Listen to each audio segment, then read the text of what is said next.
그러면 이 시간 우리 이제 위대한 세기 강의를 이제 시작할 텐데요. 먼저 저번 주에도 우리 선교사님께서 얘기했듯이 우리가 위대한 세기 또 선교사의 우리 역사를 보면 윌리엄 캐리부터 시작을 한다라고 많이 이야기를 하지만 저희는 좀 더 앞서서 모라비안 그리고 진젤도르프에 대한 부분부터 저희가 좀 짚어보려고 합니다. 그래서 이 시간은 모라비안과 진젤도르프에 대한 이야기를 여러분들과 함께 나눌 텐데요. 여러분들이 먼저 좀 생각하고 이 강의를 들으시면 좋은 게 뭐냐면 저희 강의는 어떠한 전문성을 좀 갖고 있는 그런 강사진이 와서 하는 게 아니라 여러분들과 동일하게 함께하고 우리 학생도 하고 우리 집사님도 하시고 권사님도 하시고 장로님도 하십니다. 그래서 어떤 게 전문성이 있는 게 아니기 때문에 여러분들 좀 편하게 좀 들으실 수가 있는 강의이기 때문에 여러분들 마음 편하게 좀 강의 들으시면 좋겠다라는 점 한번 좀 다시 한번 얘기 드리고요. 그러면서도 여러분 집중해서 강의 들어주시면 감사하겠습니다. 그래서 오늘은 먼저 우리 신서진 자매가 진젠도르프에 대한 강의를 먼저 시작하도록 하겠습니다. 네, 진젠도르프에 대해서 발표할 발표자 신서진입니다.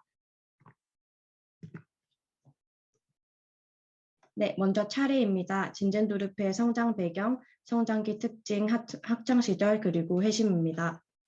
첫 번째로 진젠도르프의 성장 배경입니다. 1700년 5월 26일 독일 작센주의 드레스덴에서 출생하였습니다. 유럽에서 가장 오래된 전통의 오스트리아 북동부 귀족 출신으로 개혁시대 때 루터 교인이 되었습니다. 진젠도르프의 아버지는 오스트리아 귀족 출신의 추밀 고물관으로 궁정의 고급관리였습니다. 슈페너의 경건주의를 대변할 정도의 깊은 신앙을 가진 사람이었습니다. 진젠도르프의 가족은 천주교로부터 개신교 신앙을 가지기 위해 남부 오스트리아에서 독일로 이민을 하였습니다. 그러나 진젠도르프의 아버지는 진젠도르프가 태어난 지 3개월이 채 못 되어 세상을 떠나게 됩니다. 이로 인해 진젠도르프는 어머니에 의해 키워지게 되지만 진젠도르프의 어머니는 진젠도르프가 4살 되던 해인 1704년에 재혼을 하게 됩니다. 그래서 진젠도르프는 아주 어린 시절부터 외할머니 집에서 성장을 하게 됩니다. 다음은 진젠도르프의 성장기 특징입니다. 어린 진젠도르프는 외할머니에게 많은 영향을 받았습니다. 외할머니의 열렬한 신앙심과 탁월한 지성이 손자인 진젠도르프의 사상을 형성하는 데에 기초를 제공해 가져다 주었고 경건주의의 대가들에게서 하나님의 말씀을 배우며 하나님 앞에서 경건하게 살아가는 기초를 배웠습니다.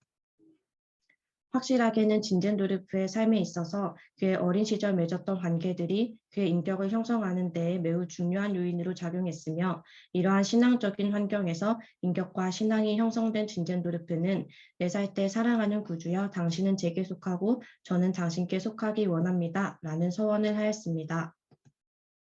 진젠도르프의 학창시절입니다. 외할머니의 지도를 받으면서 계속해서 성장하였습니다. 어린 소년이었음에도 불구하고 그의 영적 수준이 어떠했는지는 그의 일기장에 기록된 내용을 통해 알 수 있게 됩니다. 진젠도르프의 일기장에는 나에게는 단 한 가지 열망밖에 없다. 그것은 예수님 오직 그분뿐이다. 라고 기록이 되어 있었습니다. 진젠도르프는 그의 나이 10살 때인 1710년에 경건주의 사상의 중심으로 이름을 날렸던 할레 라티노 학교인 페다고기움 레기움에서 6년간 머물며 귀족 교육을 받았습니다. 지금의 중고등학교 교육을 실시하는 정도의 기간이며 당시 이 학교는 경건주의 중심이었던 프랑케가 주도하는 유명한 학교였습니다. 여기에서 진젠도르프는 경건주의 사상을 직접 배우고 익히게 되는 기회를 가지게 됩니다. 이 기간 동안 진젠도르프는 마음에 맞는 친구들과 더불어 성경 연구반을 만들어 말씀을 깊이 있게 읽곤 했습니다. 더불어 외국에서 선교 활동을 하다 귀국한 선교사님들과 직접 접할 기회가 많아졌습니다. 이후 선교에 대한 불타는 마음을 가지고 세계를 품고 선교를 해야겠다는 마음으로 5명의 그부들과 함께 겨자씨 선교단을 결성하게 됩니다. 이 공동체의 목적은 모임에 나오는 이들이 기도로 하나가 되어 신앙의 부흥을 이루고 자신들과 비슷한 신앙의 문제로 고민하는 형제들이 있다면 그들을 도우며 아직까지 그리스도의 복음을 듣지 못한 해외 사람들에게 복음을 전파하는 것이었습니다. 진젠도르프는 졸업 때까지 이와 비슷한 기도 모임을 7개나 더 만들었다고 합니다. 어릴 적 환경적 영향으로 인해 비사교적일 수밖에 없었던 성격이 점차 활동적인 성격으로 변해감을 경험하게 됩니다. 학교에서 여러 단체들과 여러 사람들을 만나면서 기독교 공동체와 경건을 추구하는 소그룹과 같은 공동체 모임에 큰 관심을 가지게 되었으며, 이러한 모임이 계기가 되어 선교에 눈을 뜨게 되며 선교 지향적인 사람으로 변화되었습니다. 할레 라티노 학교 과정을 마치고 진젠도르프는 할레 대학에서 신학을 공부하길 원했습니다. 그러나 당시에는 귀족의 자녀들이 목회하는 것을 매우 꺼려하는 분위기였으며, 외할머니까지 신학을 반대하는 입장에서 있었기에 진젠도르프는 신학을 포기하고 비텐베르크 대학에서 법학을 공부하였습니다. 그러나 자신이 궁극적으로 몸담아야 할 자리는 목회자라고 결심하게 됩니다. 진젠도르프는 시간이 나는 대로 신학 교수들을 찾아가 학문적인 대화를 나누고 개인적인 신학 훈련도 게을리하지 않는 등 목회자로서 갖추어야 할 덕목들을 멈추지 않고 쌓아갑니다. 신학에 온 마음을 두고 있던 진젠도르프가 즐겨하던 생각이 있습니다. 루터교 정통주의와 할례 경건주의 사이의 평화회담을 성사시키는 것이었습니다. 진젠도르프는 종교주의의 중심지인 할레와 루터교 정통주의의 아성인 비텐베르크에서 모두 공부하였기 때문에 자연스레 양자를 비교할 수 있었기 때문입니다. 당시 진젠도르프가 공부하던 때는 경건주의와 루터교 정통주의가 심한 종교적 논쟁을 하고 있던 때였으며, 진젠도르프는 이 두 사이가 서로 오해에서 비롯되었다고 생각하였습니다. 그리하여 1719년 5월 종교대화를 주도하여 양자의 화해를 중재하려고 노력하였지만 회담은 성공을 거두지 못하였습니다. 그러나 진젠도르프의 이러한 모습들을 통하여 교회 연합운동 측 에큐메니컬적인 움직임이 젊었을 때부터 있었다는 것을 발견할 수 있습니다. 에큐메니컬이란 개신교회들이 교파와 교단을 초월해서 연합하여 추진하는 선교 및 사회활동을 뜻합니다. 회심입니다. 진젠도르프는 1719년 5월 2일부터 1720년 중반까지 학문 여행을 떠나게 됩니다. 당시 대학의 정규 과정에 속해 있었던 일정인데요. 유럽 각지를 방문해 학식과 견문을 넓히는 이 여행을 통하여 진젠도르프의 장래를 결정짓는 중요한 일을 경험하게 됩니다. 첫째, 이 여행 중에 진젠도르프는 칼빈주의자들, 가톨릭 교회 지도자들, 그리고 교단의 배경이 다른 여러 개신교회, 교회 지도자들을 만나게 됩니다. 이 만남들을 통해 학문적 지식과 사람과 사건에 대하는 태도에 대한 새로운 세계를 깨닫게 됩니다. 프랑스 파리에 가서는 로마 가톨릭의 추기경인 루이스 드 로알리스를 만나 교제를 나누게 되는데요. 두 사람은 이성으로, 즉 머리로만 하나님을 알고 있는 자는 무신론자가 될 수밖에 없다는 결론을 도달하며 마음으로 그리스도의 사랑을 느끼는 것의 중요함을 공감하였습니다. 둘째는 파리에서 돌아오는 길에 독일의 뒤세도르프에 있는 화랑에서 이탈리아의 화가 도메니코 페티가 그린 그리스도의 순환상을 보게 된 일이었습니다. 이 그림이 도메니코 페티가 그린 그리스도의 순환상입니다. 이 순환상 밑에는 나는 너를 위해 이러한 순환을 당했는데 너는 나를 위하여 무엇을 했느냐? 라는 글이 라틴어로 쓰여 있습니다. 진젠도르프는 자신을 대신해 십자가에 못 박혀 돌아가신 그리스도 예수의 사랑에 너무나 큰 감명을 받아 말을 할 수가 없었다고 합니다. 당시 진젠도르프는 자신의 심경을 이렇게 고백하였습니다. 내가 여기서 별로 대답할 말이 없다는 사실이 내 얼굴을 수치심으로 붉게 만들었다. 그래서 나는 만일 내 마음이 이를 거부한다면 주님께서 강제로라도 나를 주님의 고난과 교제하도록 만들어달라고 주님께 간구했다. 이 신비로운 경험이 일평생 십자가 위에서 고난받으신 예수 그리스도에 대해 잊을 수 없도록 만들었고, 진젠도르프가 장성한 후에는 그의 신학과 사상에 큰 영향을 미치게 됩니다. 이 학문 여행을 통해 진젠도르프는 일생토록 주님을 위해 살 것을 결심하게 됩니다. 학문 여행을 마치고 고향으로 돌아온 진젠도르프는 1721년 5월 드레스덴의 궁중 및 법무사항의 자문위원으로 일하기 시작하였습니다. 그는 자문위원을 보수를 받지 않고 수행하였으며, 이 직책을 수행하며 당시 부패한 행정에 대한 개혁안을 제출하는 등 눈에 띄는 업적을 남겼습니다. 그의 활동 중 특이할 만한 것은 진젠도르프가 자택에서 소위 경건 모임을 결성하여 성경을 연구하기 시작하였습니다. 여러 계층의 사람들이 약 100여 명이 함께 모여 성경을 읽고 기도하며 간증하고 찬송하였습니다. 하지만 그는 작센에서 받은 관직이 자신에게 적합한 것이 아님을 발견하게 됩니다. 1722년 작센을 떠나 현 체코인 베멘과 국경을 맞댄 도시인 오버라우지의 베르테스 도르프에 있는 자신의 영지로 돌아옵니다. 여기에서도 경건 모임을 조직하여 일주일에 한 번씩 자신이 거주하고 있는 성에 소강당에서 집회를 열었습니다. 1722년 9월에 진젠도르프는 이 모임에 참석하고 있었던 에르트무트 도로테어와 결혼하였습니다. 당시 귀족들은 같은 귀족과 결혼했지만 진젠도르프는 복음을 위해 평범한 여인과 결혼하였습니다. 집안의 반대 때문에 2년 동안 결혼 사실을 집안에 알리지 않고 살아갔습니다. 진젠도르프는 1734년에 목사가 되었고 백작 등 그가 가지고 있던 모든 귀족의 지위를 버리고 예수 그리스도의 종이 되기로 결단하고 나아갔습니다. 진젠도르프는 오직 복음을 위해서 때로는 가정에서 버림의 핍박을 받고 사람들이 이해하지 못했던 길을 걸었던 하나님의 사람이었습니다. 이상으로 진젠도르프에 대한 발표를 마치겠습니다. 감사합니다. 네, 감사합니다. 너무 생소한 이름이죠, 여러분들. 진젤도르프라는 이름이 생소한 이름이긴 하지만 그래도 그의 삶을 또 이렇게 보면서 정말로 하나님과 함께했다라는 것을 다시 한번 보게 됩니다. 그러면 이가 이렇게 하나님과 함께하고 또 이가 모라비안과 또 어떻게 연관이 되어서 또 했는지에 대한 부분들은 우리 이어서 우리 최성인 선교사님께서 계속 이어서 모라비안 형제 역사에 대한 이야기를 하도록 하겠습니다. 네, 저는 모라비안 선교 운동을 발표하게 된 최성희 선교사입니다. 네, 모라비아 선교 운동은 모라비안의 설립 시기로 보면 15세기경으로 볼 수 있습니다. 설립 목적은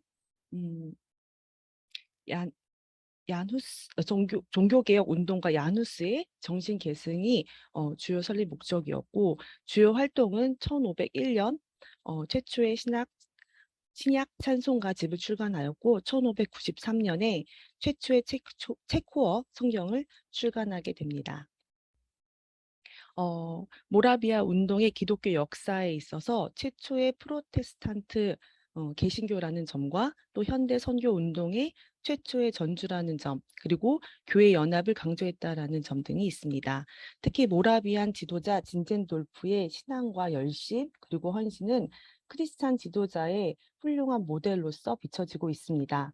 모라비안 운동이 기독교 역사에 있어서 중요한 것은 선교의 영향이 유럽 여러 지역과 세계 곳곳에 널리 미쳤다는 것입니다. 모라비안 선교 운동의 설립 배경은 종교개혁 이전 종교개혁자인 야누스로부터 시작됩니다. 야누스는 체코의 종교개혁자로 종교개혁자 마틴 루터보다 100여 년 전 앞서서 활동한 종교개혁의 선구자인 인물입니다. 그는 프라하 카렐 대학교의 신학 교수 및 총장을 역임하였고 교황의 면죄부 판매와 성직자들의 부패를 공격함으로 교회의 머리가 교황이 아니고 예수 그리스도이며 오직 예수님을 믿음으로만 구원을 이룰 수 있다는 복음주의자였습니다. 그로 인해 1415년에 야누스로 콘스탄츠 공의회의 이단으로 낙인 찍혀 화형당했지만 그의 사상을 계승한 후스파는 지금까지 현존하고 있습니다. 후스파는 쿤발트라는 지역, 지금의 체코의 북동쪽에 있는 지역이고요. 거기서 신약단체라는 이름으로 단체를 만들었다가 1457년 형제회라고 계칭하게 됩니다. 다른 그룹의 사람들을 포함시키고 엄격한 교리와 훈련, 그리고 예배의 개혁, 그리고 형제회를 강조함에 그 특색을 가지고 있습니다. 이때부터 교회 안에 형제, 자매라는 용어를 사용하게 됩니다. 그리고 이 형제회가 모라비안 교회의 전신이 됩니다. 카톨릭이 이 모라비아의 후스파 형제회를 잔인하게 핍박하게 됩니다. 형제회는 재산 몰수와 지위를 박탈당하고 추방당의 추위와 굶주림으로 굶어 죽어갔지만 신앙을 결코 포기하지 않았습니다. 핍박을 받으면 받을수록 더욱 예수님에 대한 사랑과 믿음이 견고해졌습니다. 또한 그들은 가는 곳마다 학교를 세웠는데 그 나라 그 지역의 최상의 학문을 그들로부터 나왔습니다. 18년 모라비안 교회는 호의적인 왕들로부터 60년 동안 평화로운 번영의 시기를 갖게 됩니다. 이때 필사적으로 붙들었던 순수 복음 신앙이 버려지고 영적인 위기가 처하게 됩니다. 이로 인해 카톨릭과 모라비안 교회는 30년 전쟁을 치르게 됩니다. 30년 전쟁은 유럽에서 로마 카톨릭 교회를 지지하는 국가들과 그리고 프로테스탄트 교회, 개신교를 지지하는 국가들 사이에서 벌어진 종교 전쟁입니다. 1620년 모라비안 교회가 폐하임으로 다시 핍박이 시작이 됩니다. 그 후 1722년 오랜 핍박으로 거의 전멸하던 모라비안 교도들은 진젠돌프와 만나 그 땅에 정착하게 되었고 거주와 생활에 많은 물질적인 지원을 받게 됩니다. 진젠돌프는 헌신적인 지지자였고 나에게 한 가지 열정이 있다면 그것은 예수님입니다. 오직 예수님입니다라는 고백을 할 만큼 그리스도에 대한 열정으로 불붙은 자였습니다. 진젠돌프는 이 유서 깊은 교회를 재조직하고 주님의 보호하심이란 뜻의 헤르네트 공동체를 결성하여 각 나라에 흩어져 살고 있던 모라비아들의 정신적 지주가 되었으며 청년 남녀들을 가정으로부터 분리하여 엄격한 감독하에 신앙훈련을 시켰습니다. 헤르누트 공동체의 삶의 원칙은 두 가지로 크게 나눌 수 있습니다. 말씀 중심의 삶과 그리스도의 증인된 삶입니다.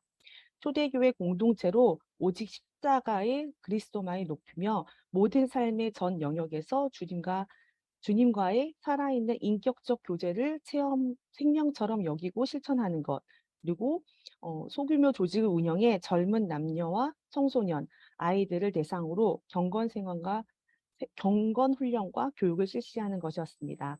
그리고 저녁마다 성경을 암송하고 말씀에 대한 깊은 연구와 묵상, 회개를 통해 말씀대로 살아가는 실천을 원칙으로 하였습니다. 그들은 대륙 곳곳에 교회를 개척하고 선교사를 파송하는 선교 공동체를 이루어 장장 2세기에 걸쳐 세계 선교의 본부센터의 역할을 감당하였습니다.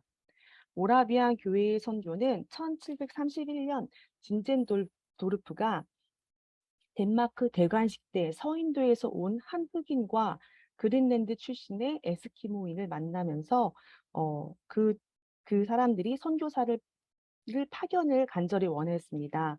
이 계기로 모라비아 교회는 소극적인 경건 생활에서 적극적인 세계 선교로 방향을 전환하고 모라비안 선교회가 1732년 8월에 서인도 제도에 최초의 2명의 선교사를 파송합니다.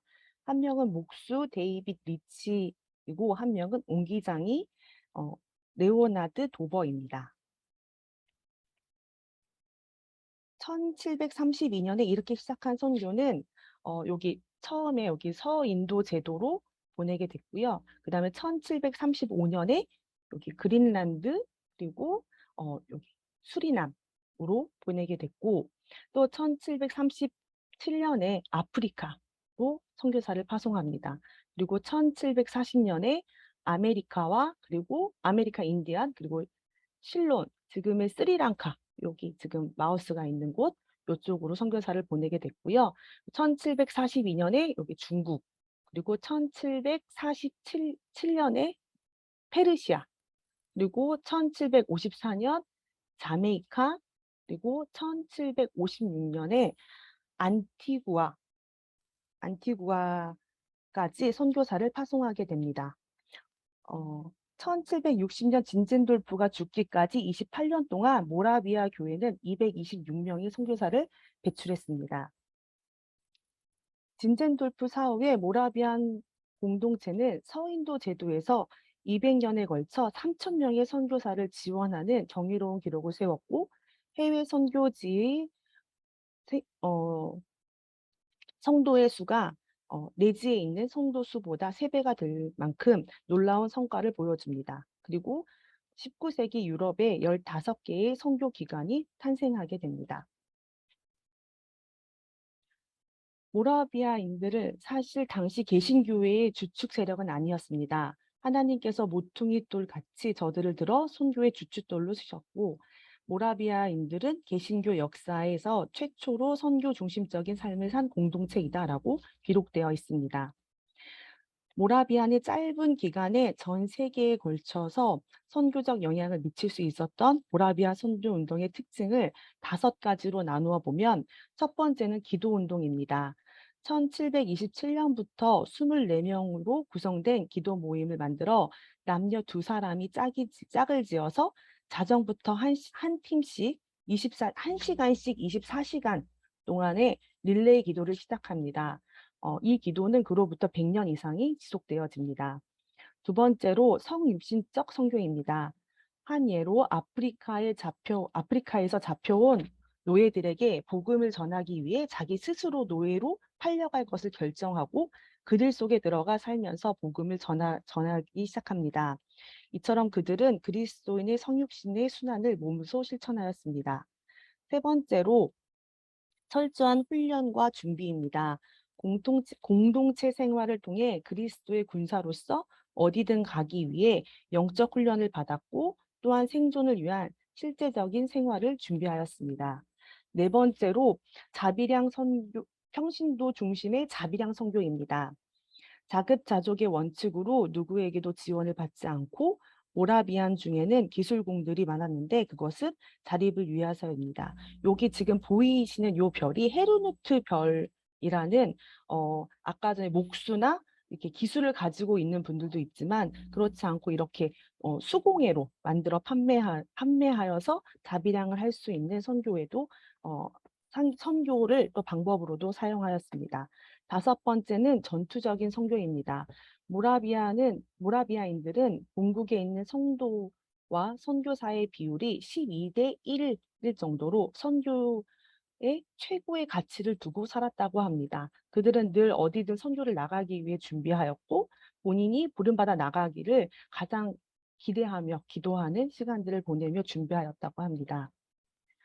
선교의 열정과 영향입니다.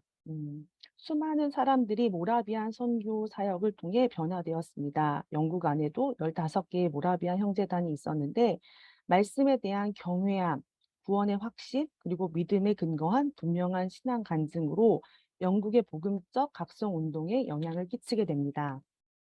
감리교 창시자인 존 웨슬리는 1729년 옥스퍼드 대학에서 홀리클럽을 조직해서 신학 공부와 경건 운동을 시작하였습니다. 성공의 사제로 미국 선교를 갔던 존 웨슬레는 선교의 실패 후 영국으로 돌아오는 배에서 모라비안 교도들을 만나 그들의 신앙을 보고 깊은 감명을 받으며 영국에 도착 후 모라비안 성직자들과의 교류를 합니다. 그리고 1738년 5월 24일 회심을 경험하고 영국 전역을 다니며 경건운동 및 사회운동을 펼쳤습니다. 그 후에 1784년에 감리교회를 조직하게 됩니다. 그런 까닭에 모라비안 형제단의 가치는 그들 자체 운동에 의해서 파급 효과로 인해 세계 선교열을 일으켰고 다른 사람에게 미친 영향으로 인해 그 파장이 길게 연결되었습니다. 모라비안 교회의 특징은 선교로서의 전체 교회로 지역 교구의 교인보다 선교사가 3배 더 많은 특수한 교회 형태였고 다양한 각계각층의 귀족, 법원의 사람, 대학생, 교수, 흑인, 백인 가리지 않고 전 세계인 모두가 그들의 전도 대상자였으며 핍박과 죽음을 두려워하지 않는 선교로 많은 수의 선교사들이 순교당했습니다.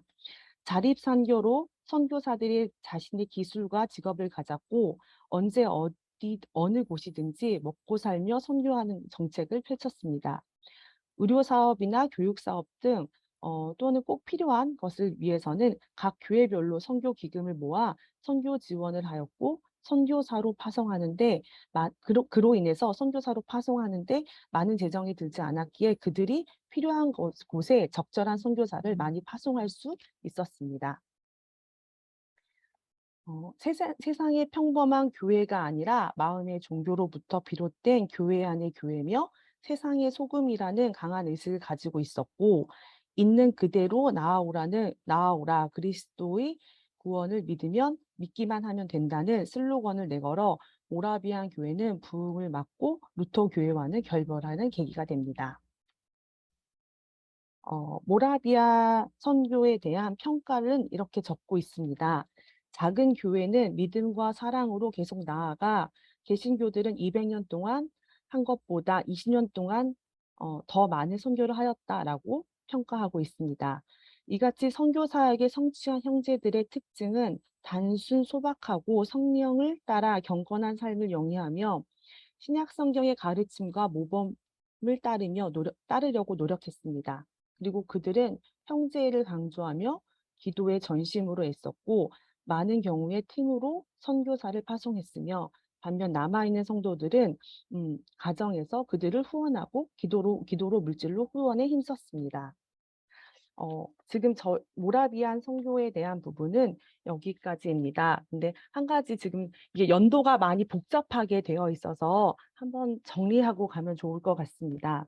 아까 처음에 말씀드렸던 것처럼 모라비안 교도가 생겼던 거는 그 야누스라는 사람의 정신을 이어받아 성경으로 돌아가는 그 이야기를 했던 1514년부터 시작되어집니다. 그래서 1514년에 야누스가 화형이 되어졌고 그 후에 1457년에 형제회, 모라비안 헤르누트의 모체가 됐던 형제회를 설립하게 됩니다. 그리고 야누스가 화형되고 100년 후인 1517년에 마틴 루터에 의해서 종교개혁이 이루어집니다. 그리고 그 아까 번영의 시기라고 했던 종교개혁 이후 개신교도들이 루터파, 그다음에 칼빈파 이런 식으로 개신교들이 많이 할 때 그 시기를 거쳐 이제 헤르누트 1722년에 헤르누트가 결성이 됩니다. 그리고 나서 진젠돌프에 의해서 모라비안의 첫 선교 파송이 이루어집니다. 1732년에 모라비안 첫 파송이 이루어지고 이 파송된 선교사들로 통하여서 감리교회 창시자인 웨슬레이도 모라비안 선교에 함께 동참하면서 감리교를 조직하게 됩니다. 그리고 지금 우리가 19세기 근대 선교의 문을 열게 되는 윌리엄 캐리가 나오기까지 모라비안 선교사가 파송되고 그 후 60년 후인 1793년에 윌리엄 캐리가 이제 선교를 나가게 됩니다. 이제 우리가 함께 앞으로 쭉 봐야 되는 위대한 19세기 근대 선교의 아버지 윌리엄 캐리가 인도의 선교를 떠나기 60년 전, 그리고 중국 선교의 아버지 허디슨 테일러가 중국으로 선교를 떠나기 150년 전에 먼저 선교 투지에 들어갔던 사람들이 모라비안 교도들입니다. 네. 이상입니다. 감사합니다.